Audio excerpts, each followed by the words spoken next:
এই শহরে ময়লা ফেলার একটি নির্দিষ্ট স্থান আছে। যদি মানুষের মনের ময়লা ফেলার নির্দিষ্ট কোনো স্থান থাকতো তাহলে হয়তো এই মারামারি খুনোখুনি আহাজারি হতো না। আমরা ছোট ছোট বিষয় নিয়ে অনেক বড় সমস্যার সৃষ্টি করি। চলুন তাহলে আমরা দেখি সমাজের একটি সমস্যা।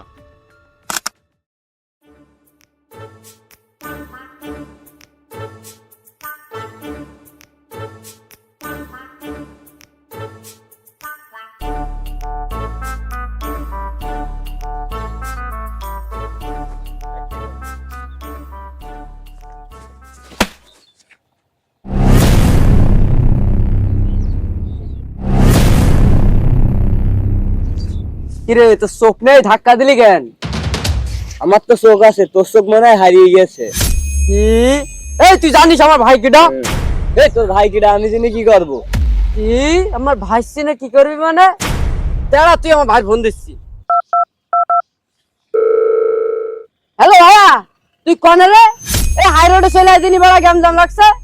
তুই তোর ভাইকে ফোন দিছিস তাই কি? আমি কি ফুট? দাঁড়া, আমি আমার ভাইকে ফোন দিচ্ছি। এ ভাই কোনে রে তুই? এই হাই রাস্তায় চলে যাই দিন, ঝামেলা তাড়াতাড়ি চলে আই। আরে বাগদি সিরিয়ালে পাঁচ নেস্টে চলে আই তো।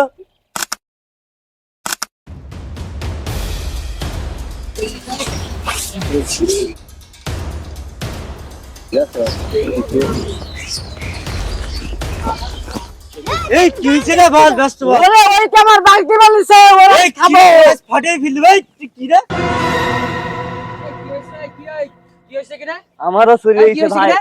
এ আমার ধাক্কা মেরেছে। কত বড় সাহসের! তুই সাহসে দেখেছিস কি? আমার সামনে তুই আমার ভাইয়ের হুমকি দিচ্ছিস?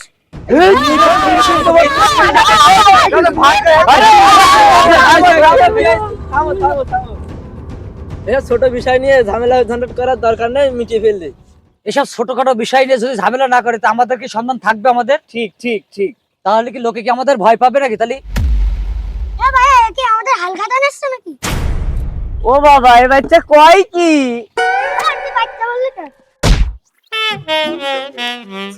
এ ধরা লাগবে না, ভেঙে চলে গেছি না।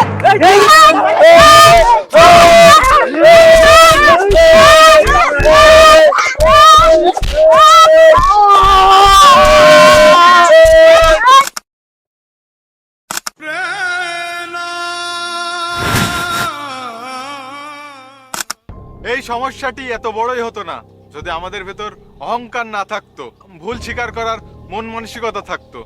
তো আমাদের মানবিকতা ভরপুর যদি একটি হৃদয় থাকতো তাহলে এই সমস্যাটি সেখানে অল্পতেই সমস্যার সমাধান হয়ে যেত। মারো সামনে মারো, এই মারো। সরি ভাই, ভাইয়া, sorry ভাই। আমি ফোন দেখছিলাম, আমি খেয়াল করি। আমার ভাই ফোনের দিকে নজর ছিল তো ভাই, এই জন্য দেখতে পাচ্ছি ভাই। আচ্ছা। কিছু মনে করেন না। আচ্ছা ভাই, আচ্ছা জি ভাই, ভালো থাকেন ভাই। আচ্ছা ভাই, জি ভাই। খোদা হাফেজ ভাই। আমাদের সমাজে ছোট ছোট ঝামেলা বড় বড় সমস্যায় পরিণত হয়। তো আমাদের এই ঝামেলা থেকে মুক্তির জন্য আমাদেরকে ক্ষমা চাওয়ার মন মানসিকতা থাকতে হবে। এই ক্ষমা না চাওয়ার কারণে বড় বড় প্রভাবশালীর পতন হয়েছে। ভালো থাকবেন, সুস্থ থাকবেন, এই দোয়াই করি। আল্লাহ হাফেজ।